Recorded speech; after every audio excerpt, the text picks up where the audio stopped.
YouTubers, and welcome back to another Doctor Who toy review. In today's review, I'm taking a look at the newest release, which is the 12th Doctor's second sonic screwdriver, which first appeared at the end of the Series 9 finale, Hell Bent. So this is actually the first toy review of 2016, which means it's almost 6 months since we had a new toy or figure or anything Doctor Who related in that sense, which is quite a shock. But now we have this new sonic screwdriver, which was kindly sent to me from the people at Character Options and Evolution PR. So let's begin by taking a look at the packaging.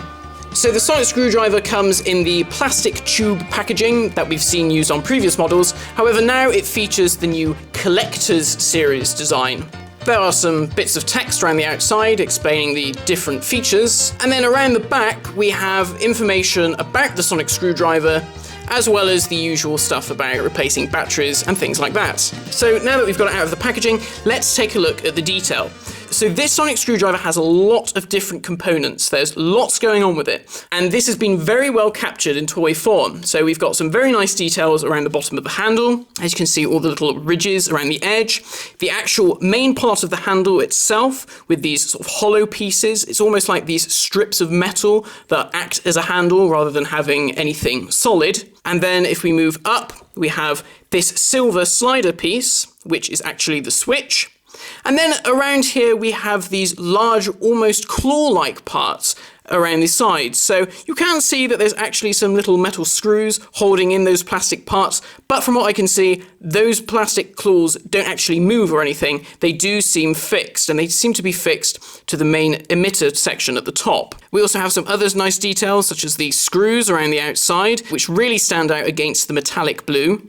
And as we approach the top, we have the various rods of the emitter, and again, more of this blue TARDIS-like pattern across the top, almost like the panels of the TARDIS. And as we go to the very end of the emitter, the top edge of the end of the emitter is very reminiscent of the edges of the TARDIS roof, and the sloped edge of the top also is reminiscent of the TARDIS roof as well. All in all, the detail on this is very impressive indeed. For such a complex piece of design, the fact that this is a toy is very impressive indeed. But one thing I will note, however, is in terms of practicality, probably works well for the actual prop because most of it will be made of metal, but here, of course, it's mainly plastic.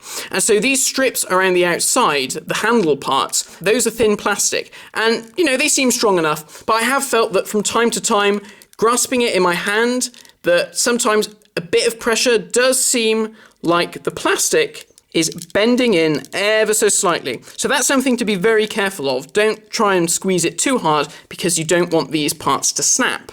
So with those elements out of the way, let's take a look at all the lights and sound effects. So this one actually has quite a lot of different lights and sounds, which is great.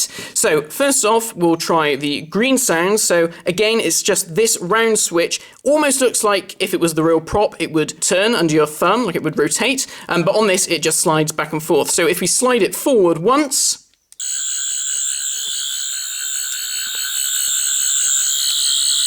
we have the standard sonic screwdriver noise and the green light effect. And if we just go to the end, as you can see, the end here is black, but when you press the switch, all 5 sections light up. If we flick this twice,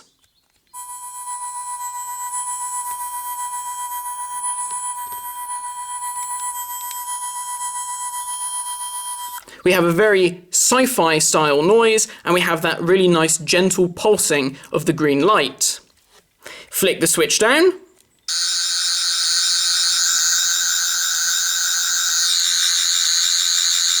We have this brilliant blue light and just the higher pitch of the normal sonic screwdriver sound. And then if you flick it twice, this is probably my favourite effect out of the whole thing.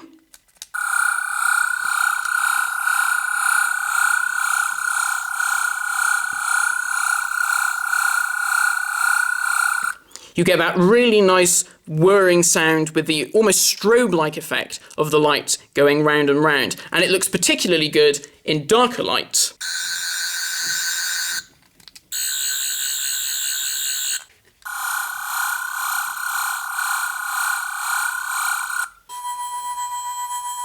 And so that is all of the different sounds and light effects. So it is more than we usually get with the sonic screwdriver. I think we usually do get about 2 different sounds, maybe 1 secret sound, and I think it's usually just the 1 light effect. But here we've got quite a lot of different things going on, which is really cool indeed. And it really does make for a very fun toy, because I did find myself, once I got this thing, actually pressing buttons quite a lot and messing around with it and pretending to be the Doctor.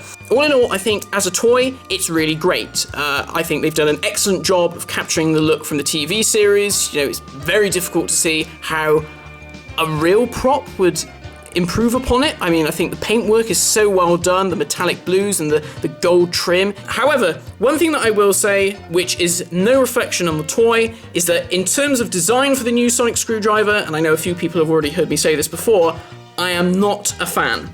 I think the design is too busy.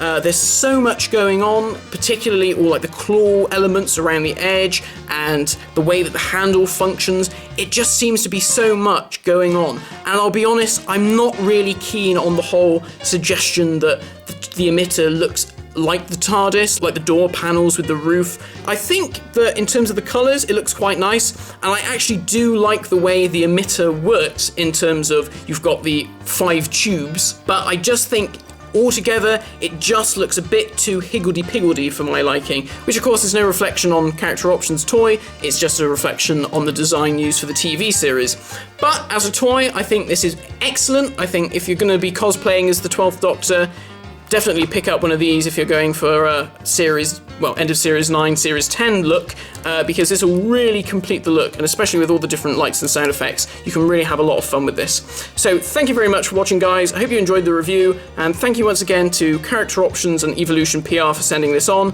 and I hope to see you all soon for some more Doctor Who action figure reviews. There are rumours going around that we'll see a new set of classic series figures from B&M stores, a 3rd Doctor set, which will include the 3rd Doctor from Invasion of the Dinosaurs, Joe Grant from The Time Monster, and a re-release of the Roger Delgado Master. So hopefully we'll hear more about that soon, and hopefully I'll be able to review it for you too. So thank you very much for watching, guys, and I hope to see you all again very soon.